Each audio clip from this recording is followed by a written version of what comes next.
Welcome back to Unveiled Oracle and Tarot. Today, we're exploring the official World of Warcraft Tarot Deck and Guidebook, illustrated by Joseph LaCroix and Surfside 3D Studios.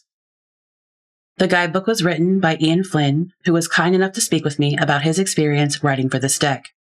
Predominantly known for his work within the Sonic the Hedgehog franchise, Ian was involved in 2 projects with Inside Editions this year. So if you, like me, have ever been interested in how these licensed tarot decks come to be, I've published my interview with Ian on GameFragger.com, and you can find that link in the video description. As an aside, the deck in this video was chosen and purchased by me long before it occurred to me to reach out to any of its creators for comment.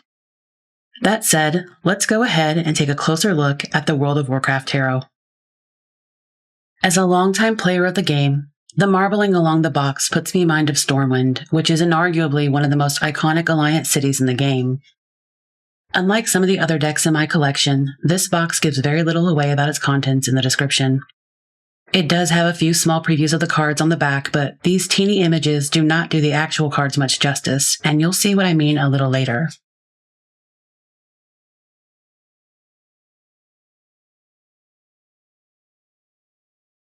Inside the box, I like these little illustrations of the suits, which actually tie in very well with some of the in-game items, particularly the wands, cups, and swords.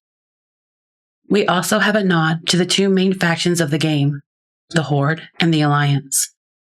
This is a small detail that adds another layer of cohesion between the deck and its source. Gold features heavily in the deck as well, which makes sense. The game economy is among one of the most important aspects of the game, and as the in-game currency, the quest for gold is ubiquitous to the WoW experience regardless of a player's faction. Since beginning my journey as a collector, I have found that all good tarot decks are made even better by a quality guide, and this one is certainly that. The book itself is rather standard in size and construction, but the pages are a nice matte finish that don't stick to one another, and the binding feels nice and solid. I also like that the pages are all in full color, rather than the usual white.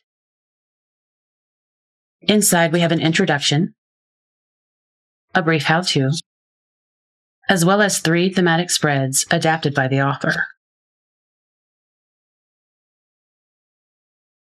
The card descriptions are separated into the major and minor arcana, with the major arcana pages consisting of a full page, full-color image on one side, and a description that explains the image's relationship to the traditional tarot concept on the other, as well as upright and reverse meanings for each.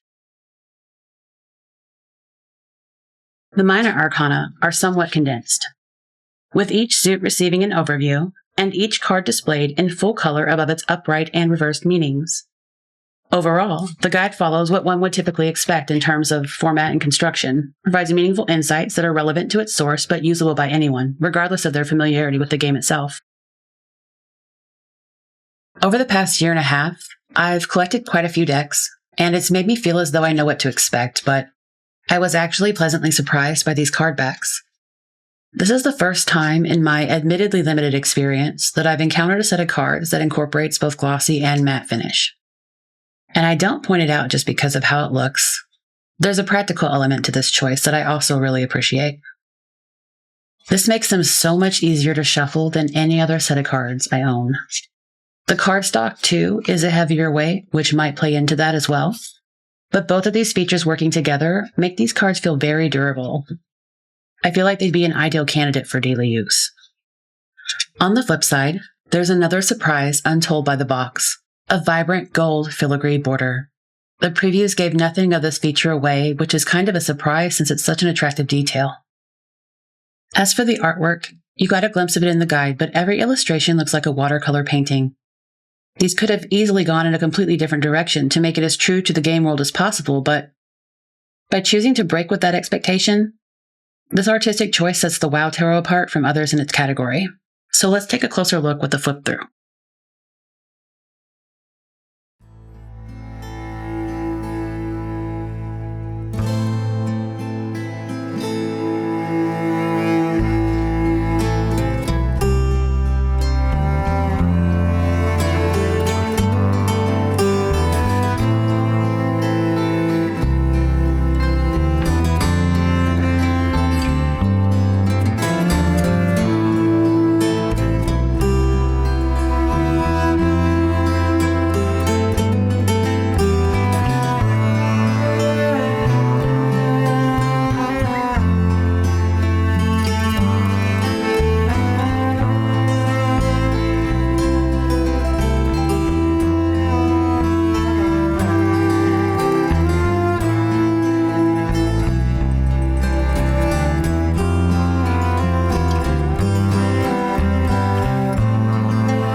So there you have it.